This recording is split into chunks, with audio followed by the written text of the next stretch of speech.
พี่น้อง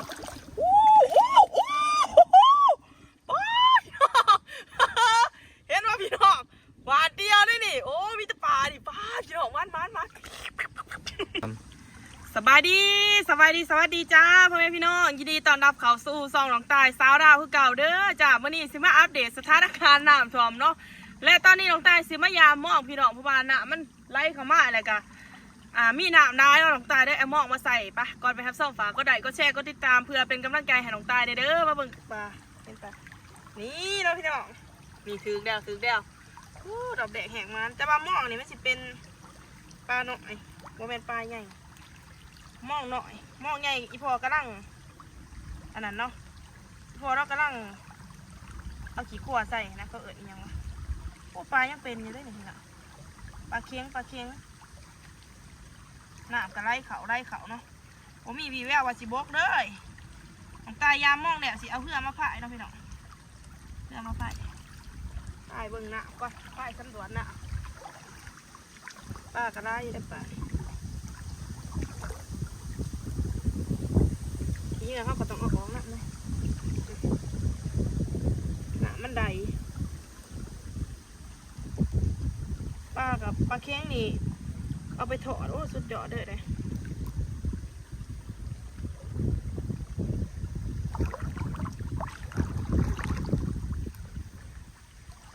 ปลากับสิโป๊ดเนี่ยอันนี้จะนอนบนปลาอันนี้มันได้นะ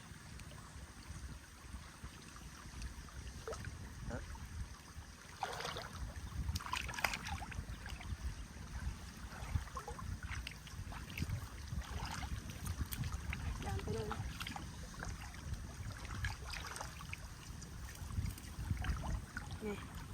โอ้พอได้กินอยู่เด้อพี่น้องเห็นป่ะปลาพอได้กินอยู่เด้อจ้ามันกระด้างสิถือใหม่ๆปลาเนี่ยเลยแสบเลยเพราะว่ามันถือใหม่ๆนี่มันจังสดเนี่ยสิเอาเหือมาพ่ายไปจับแมงไหมน้ำท่วมนี่ถ้ามันท่วมบ่แห้งนี่ซ้ำสิกินอยู่รอกแนวกินมันหักแต่ว่าถ้ามันท่วมแห้งตีมันสอพี่น้องเลยวันอยู่วันสักโอ้นี่ปลาคอนี่กระถือปลาคอกั้งปลาคอกั้งนะจ๊ะทีนี้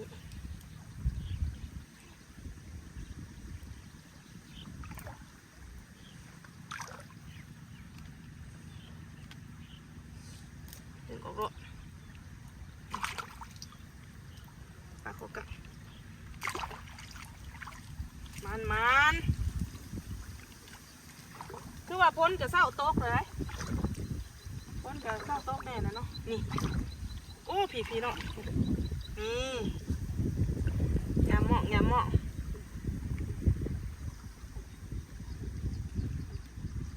น้ำได้เขาบ้านนั่งแห่งกับน้ำได้เขาได้เลยแต่บ้านหลวงตายไปทายบางคลิปล่าสุดนั่นก็คือไปทายยูสโอเนาะสโอน้ำตาลน้ำเขาแห้งอะดิน้ำมาไว้เลยพี่น้องพ้นกับโบโตกตะบานน้ำมาไว้ปลานี่วิตาปลาแบบนี้คนเสาเนี่ยก็ไล่ถ้วยหนึ่งคนเสานี่ข้าเมียนคล้องก็ได้บนมายามไอเอิร์กมายามปลากระเลือดอันนี้ปลาเค็งปลากระเลือดปลาลายสนิทได้นึ่งมาอันนี้ก็เล็กแค่นี้เนี่ยหลวงตาเสียเพื่อมาเอาปีนกับมีเลยแต่ว่าหลวงตาประหยัดปีน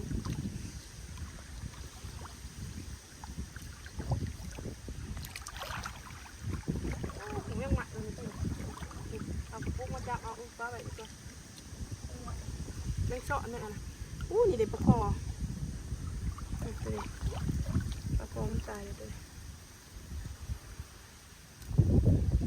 อาหารบ้านครับพี่น้องเลยก็ได้กินอยู่ถ้ามาหนาถ่วมแห้งกับใส่บ่ได้นะแต่ปลาใส่ได้คือกันเพราะว่ามีอันนั้นอยู่มีเหืออยู่นี่ก็ได้กินนะหม้อนี่เป็นหม้อเกาะเนาะมันก็ได้มันมีปลาใหญ่มีแต่ปลาหน่อยหม้อใหญ่กระดังเสียมาใส่พอกระดังใส่ขี้ขั่ว ได้กินอยู่แล้วจ้า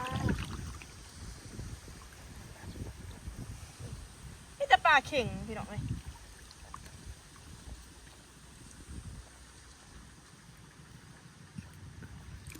น้ำก็ได้มาปุ๊บน้ำปุ๊บ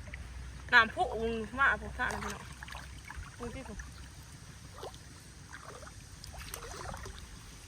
คนดีอันเด็กถืออีกแล้วพี่น้องโอ้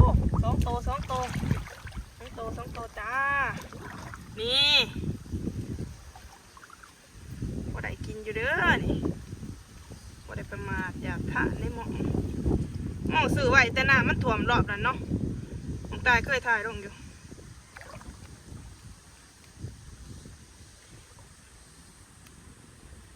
วิธีปลดปลาดึงออกไปทั้งหนาด้วยหม้อยังสิบขาดถ้าว่าเขาดึงกลับมาทางดังในหม้อมันจะขาด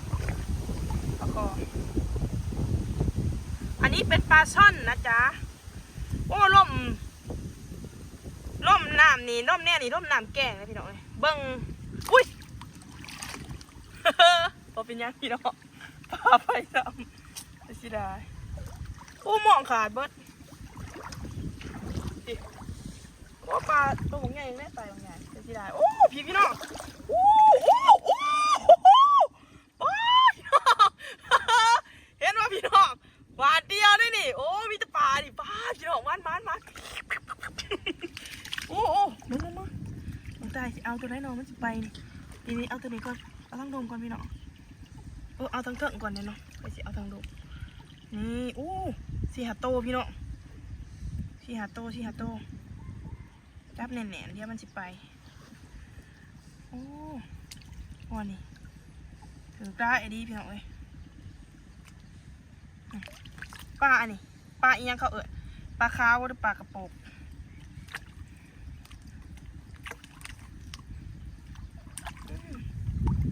ขันมีมองไงเนี่ยอู้ไปแต่ตัวหนึ่งพี่น้องแม่นบ่แม่นพอได้ไป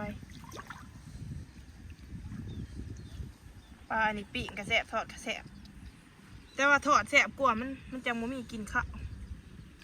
มันสีหอมกระเทียมหอมมันสิตัดกินข้าวเลยทอดเดี๋ยวกระกรอบอีกพร้อมทอดตำบักหุ่งเนาะของเพนตำบักทั่วนะของเพนทอดตำบักทั่วเล่นบ้านนะเนี่ยนี่ก็หากินเป็นเด้อพี่น้องนี่ตัวนี้ตัวนี้มันตายเด้เอาไปก่อนเอาตัวท่านตายอย่ามันออก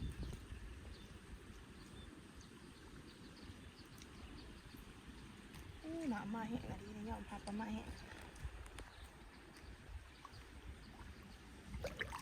กี่น้ำตายมายามหมองจีขนาดน้ำหมองจุดขาเด้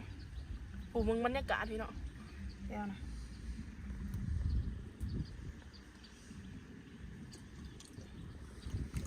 มาปลดปลาน้ำกันเลยจ้าหับส้มทางจังหวัดใดเนี่ยเนาะฝากคอมเมนต์เด้อพี่น้อง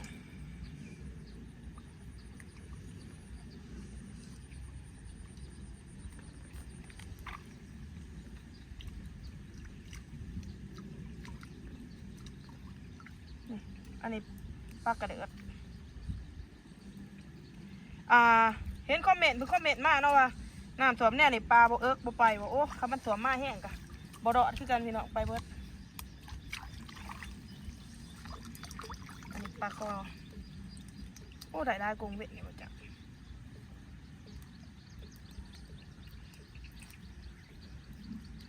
เอ็มบ้านนี่เอานี่หากินเก่ง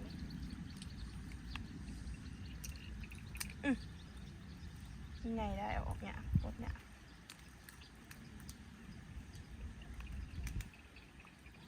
น้ำไรมาเหี้ยอะไรมีปิงเลยพี่น้องคิดว่าผมมีปิงป่ะมีอะไรปิง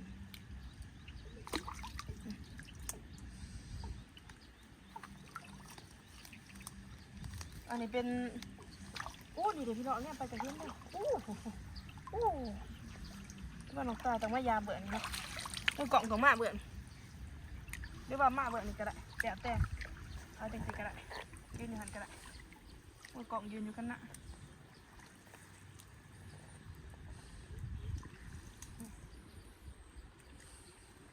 30 ป๊อตเหมือนพี่น้องเลย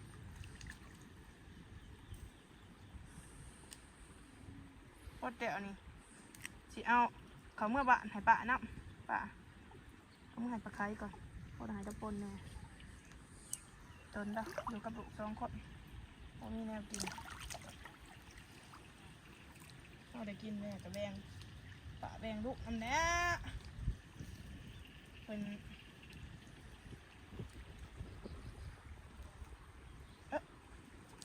ตักมือ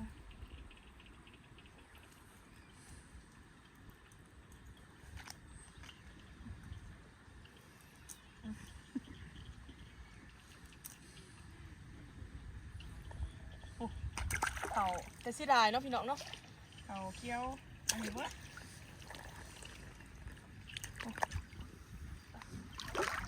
เขาเคี้ยวหนามตัวมดโอ้เขาพอดีอ่อนๆแต่สิได้ปุ๊บโอ้อันนี้ปลานิ่หน่อย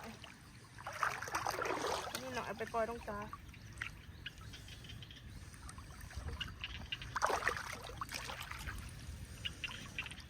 โอ้ที่ปลาก็ต้องถือเล่นใส่จนสุดพุ่นบ่นี่เนาะจนเอากระสุดก็ได้ปลดอยู่ปลาเขียดมันขึ้นไปอีกกกมาไปหาเอาเหือลงมารองก่อนไปหาเลาะเอาลงมาก่อนมึงเนี่ยที่หมดมันก็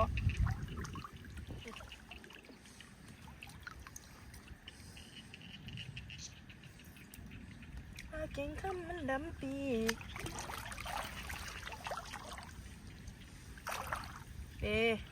อันนี้นะเนาะสุดแต่พี่น้องสุดนี่ใจอยู่นี่แด้ไปเด้อเห็นหน้าน้องกันจกบริบูรณ์นี่นะพี่น้องยามเดี๋ยวมาเบิ่งกันว่าสิได้บ่เอากล่องมาใกล้ๆมือกล่องโอ้ได้เต๋อเป็นหนังได้อยู่เด้อพอได้ปนพอได้แก้วก็พอได้เป็นได้ดอกแต่ว่าได้พอได้กินนี่เป็นจะได้พี่น้องน้องตายมันอยู่ว่าจ้าไปเดินไปได้แล้วโอ้บางเนี่ยติหูเขาโอ้จะสิได้พี่น้องเลย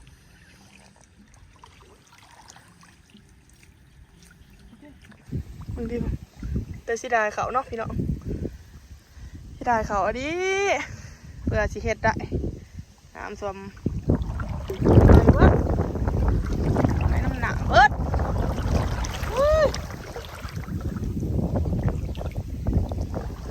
ย่างก็ได้มองเด้อข่อยดังเลย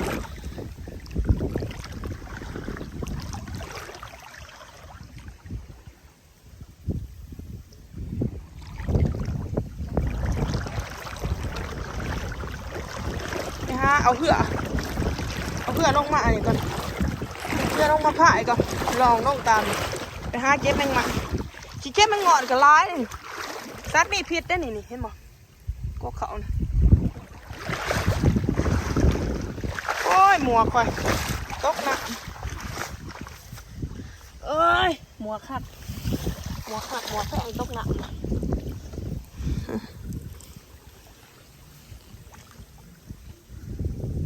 โอ้โหน้ำมันใด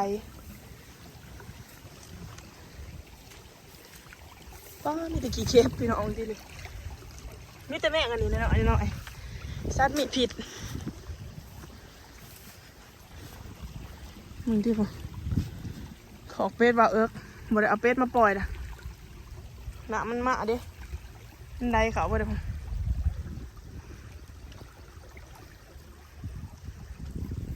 มันกำลังได้เขา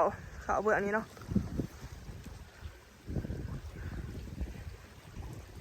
ไปขึ้นไปเบิ่งกันไปหาหักอันใหม่มาไหวต้มเสิร์ฟ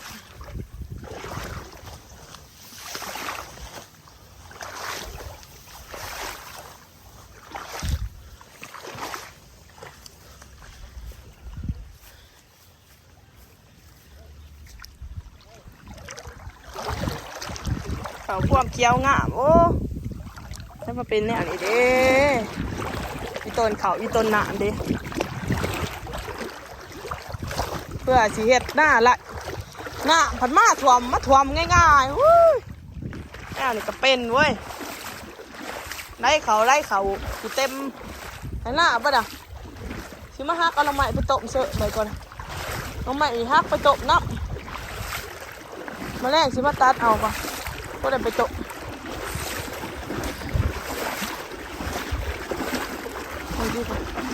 น่ะไล่เขา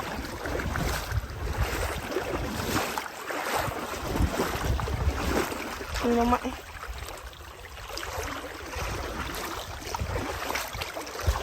ปูปลาซ้ำจะกินอยู่หรอกปัญหาเขาดิติ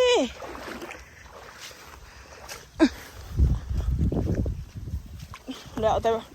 โศกสตาร์บาปีนี่เขาสิรอดบ่ด้วยเขาสิด้วงโอ้โหเพราะมันไล่แห้งไล่เขาพวกนี้พี่น้อง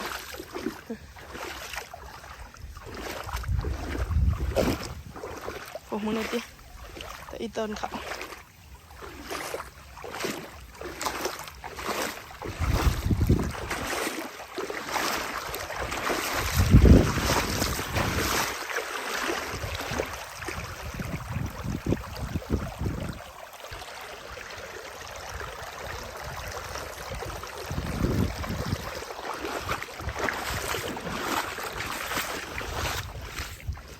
เอาเหือมาลองก่อน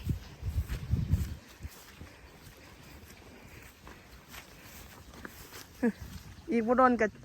ทวมเบิดแดดแถวนี่โอ้มึงในตีน้ำข้าวบดถีบมันมาน้ำเสะมาแล้วพวกข้าวแกงเบิดมันแดดคิดว่าน้ำสิรอดแห้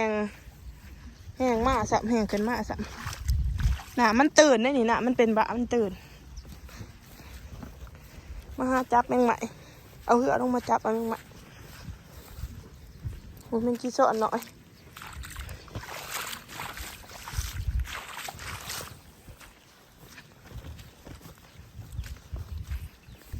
อันนี้คันเทน่าได้นี่คันเทน่าบอนสูงที่สุดได้นี่เดือบได้เขาแล้ว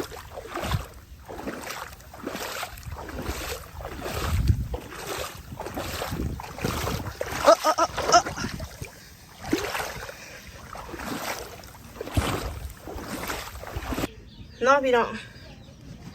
นั่งแกะยามเดะมาเบิ่งกันว่าสิได้อยู่ได้สิต่อก่อนของใหญ่โพด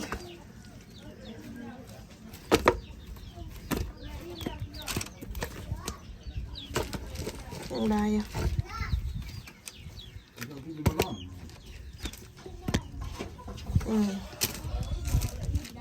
ไอพวกกินอยู่ส่วนได้มีแต่ปลากระเดิดเนาะพี่น้องปลากระเดิดนี่ก็เป็นผลงานที่ได้ในมือนี้เนาะเดี๋ยวลงใต้กะสีอันเปลี่ยนเครื่องไปหายามไปหาเอาอันนั้นบ่เปลี่ยนเครื่องหรอกพี่น้องใส่สุดเดียวเลยแหละไปหาเอาเพื่อลงไปจับเอาอย่างใหม่เนาะโอเคพี่น้องสำหรับคลิปนี้ก็สิจบเพียงเท่านี้เด้อพบกันใหม่คลิปหน้าฝากกดไลค์กดแชร์กดติดตามเพื่อเป็นกำลังใจให้น้องตาเด้อบ๊ายบาย